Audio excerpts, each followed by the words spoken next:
back to Action Automotive's tips and tricks here in Colorado Springs. Check it out. Some things never change. Take this Macaulay Culkin Home Alone beanie. Whether it be 30 years ago or today, it still keeps your head warm. Just like the cooling systems on these cars. They haven't changed much in years. Whether it's something awesome like this 68 Cougar or this Porsche.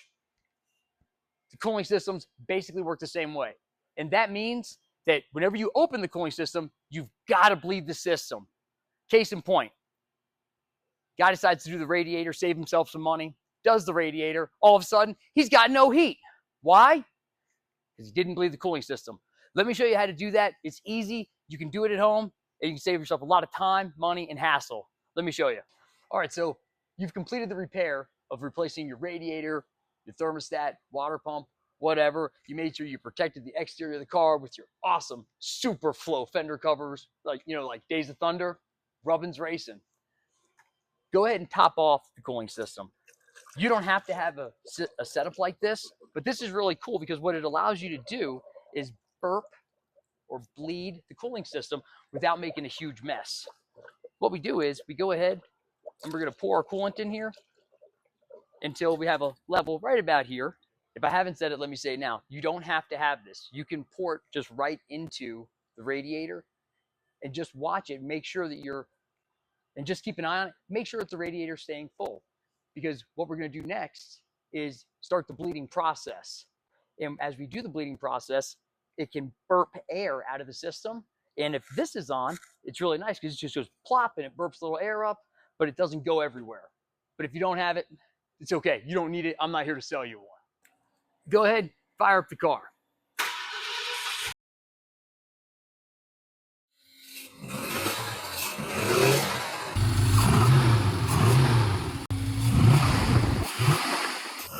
You can see we've got the car running, and if you look at this, you may see it burp out some air.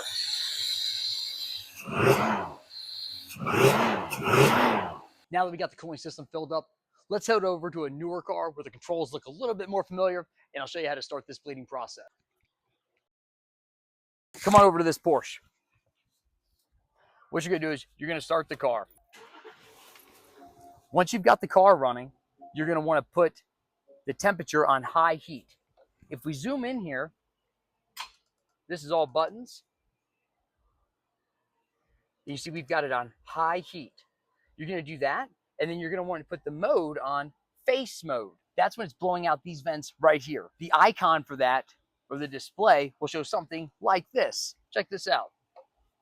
These Porsches are so cool. They got all buttons for everything. So this here is gonna be your face mode. This here would be blowing out up on the defrost kind of area. So we want it just on face. We'll push that, and there we go. If it was on the floor one, that one would have lit up. So we've got it just on face mode. We'll continue to rev up the vehicle some if you need to, and we'll be watching to see if it burps out any coolant and air. All right, so got this thing blowing nice, warm, and toasty. So we got that hot air blowing out, nice and toasty. May not need the Home Alone Macaulay Culkin hat much longer. And let's check our hoses to make sure that we've got all the air out of the system. We'll check our radiator hoses and our heater hoses. The heater hoses are considerably smaller. So we can get a shot here of the size difference of radiator hose, heater hose. Sometimes they actually say heater on them. And the heater hoses go through the firewall into the heater core. We want to make sure that all these hoses are nice and hot. If one of them is not hot, if it's just warm, kind of hot, if it's noticeably different, there's a problem. And that, that's going to require a little bit more looking. When you got hot hoses, hot air coming out, this isn't blowing all over the place, you can be pretty confident you got the system bled. At that point, let's cap this bad boy off. It's time to celebrate like a NASCAR victory, only with the Topo Chico. If you need help, give us a call here at Action Automotive, 719-633-0008. I'll see you next time.